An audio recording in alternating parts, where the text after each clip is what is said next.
Hello नमस्कार दोस्तों, मैं अनुज वर्मा स्टडी T1 पर आप सभी लोगों का स्वागत करता हूं।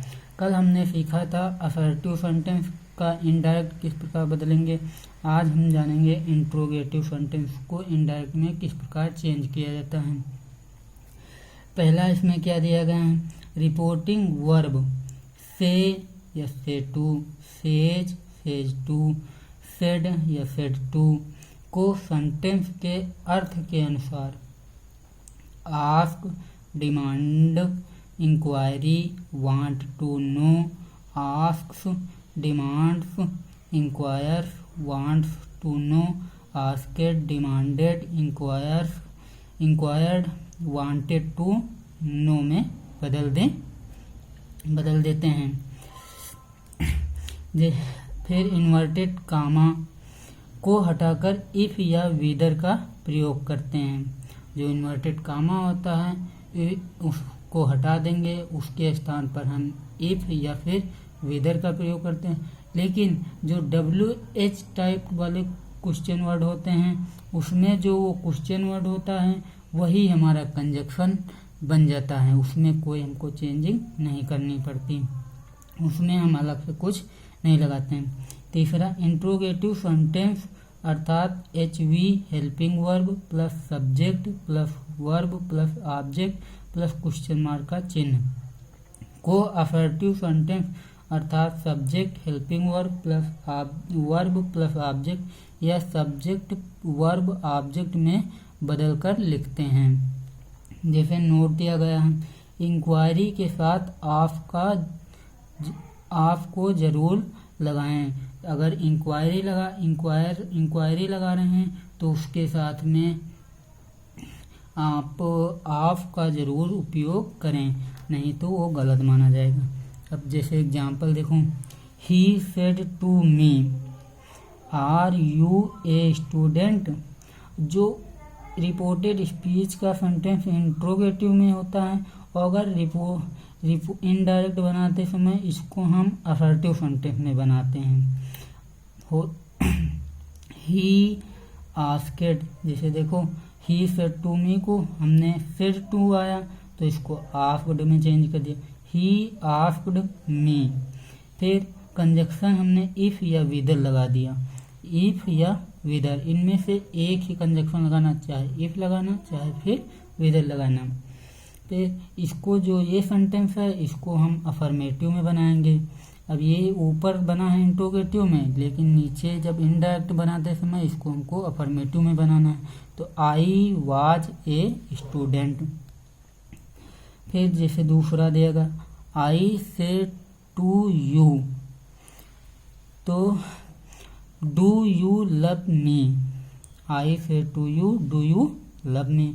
तो आई आस्क यू, इफ या फिर विदर इनमें से एक लगाओ, चाहे विदर लगा दो चाहे इफ लगाओ। इफ यू, अब ये हमारा इंट्रोगेटिव सेंटेंस है, इसको हम अफर्मेटिव बनाएंगे। तो इफ यू लव्ड मी, और इसको इंक्वायरी वाला बनाओगे तो I inquiry of you whether you loved me, इस तरह बनाना है। फिर जैसे देखो अगला नियम, यदि रिपोर्टेड स्पीच में अर्थात इन्वर्टेड कामाज के भीतर WH क्वेश्चंस का प्रयोग हो तो इनडायरेक्ट स्पीच में इस प्रकार बदला जाता है। देखो जैसे he said to me when will you return, he said to me when will you return.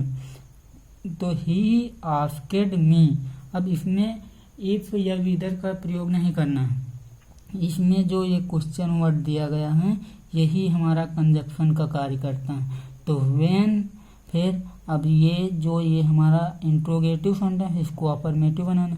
तो यू हमारा क्या है, सेकेंड पर्सन, इसको फर्स्ट ऑब्जेक्ट के हिसाब से चेंज करो। तो यहाँ पे मी है, इसका सब्जेक्टिव केस आई, फिर वुड रिटर्न।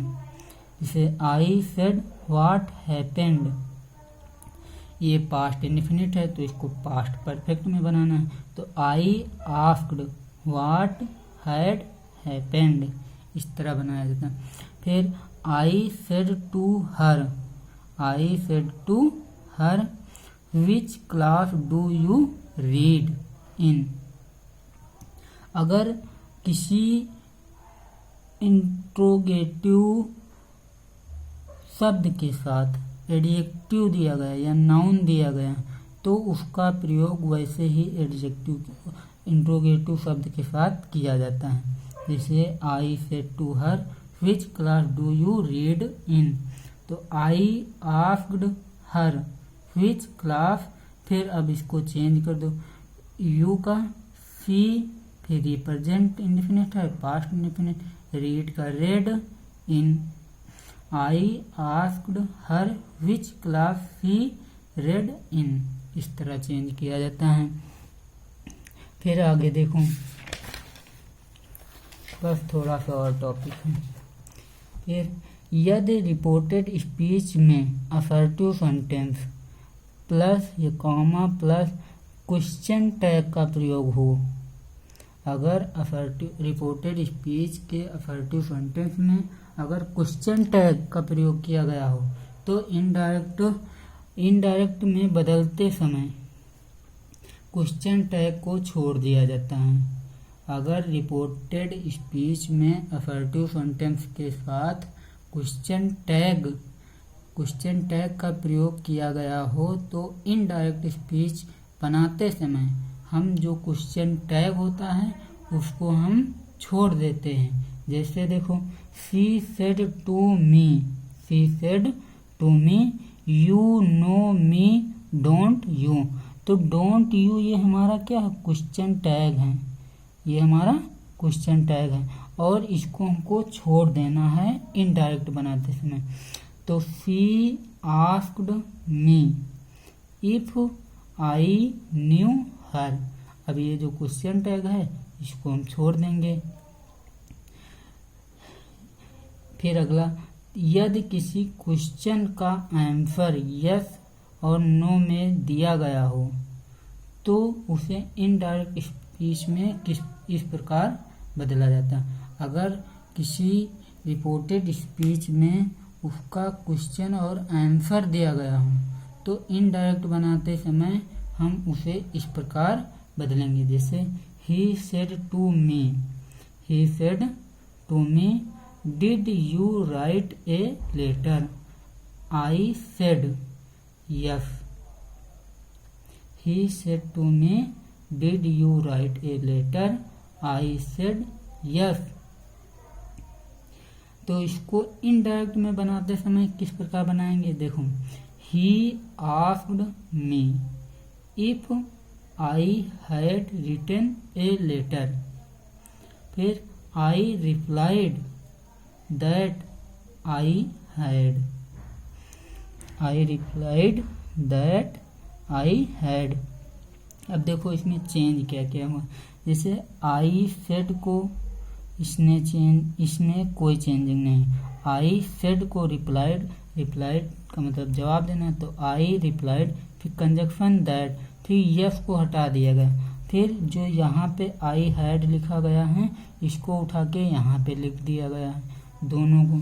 अब जैसे ही सेड टू मी, उसने मुझसे कहा, did you write a letter, क्या तुम एक पत्र लिखते थे, आई सेड, मैंने कहा, यस, हाँ, तो उसने उत्तर दिया हाँ में। अगर यहाँ पे नो में दिया होता तो आई हैड नॉट हो जाता, बस इतना करना था। जैसे ही आस्क्ड मी, इसको चेंज किया, ही आस्क्ड मी, फिर ये फर्स्ट टाइप इंट्रोगेटिव है तो इफ, फिर यू है सेकेंड पर्सन तो इसको ऑब्जेक्ट देखकर चेंज करेंगे, तो मी है तो मी का सब्जेक्टिव केस आई, तो आई। अब ये हमारा कौन सा टेंस है, पास्ट इंडेफिनिट टेंस है तो इसको पास्ट परफेक्ट में बनाओगे, तो आई हैड, फिर राइट की third form written a letter, फिर आई सेड दिया गया तो आई रिप्लाइड, आई सेड का आई रिप्लाइड, कंजक्शन दैट, फिर यस को चेंज कर दिया गया आई हैड। अगर यहाँ पे नो होता तो आई हैड नॉट इस तरह चेंज किया जाता है। अगर आप लोगों को वीडियो अच्छा लगा हो तो प्लीज़ इसको शेयर करें, लाइक करें और सब्सक्राइब कर लें और बेल आइकन का बटन ज़रूर से दबा दें ताकि जो भी मैं वीडियो छोड़ूं आप तक वो आसानी से पहुंच जाए। धन्यवाद।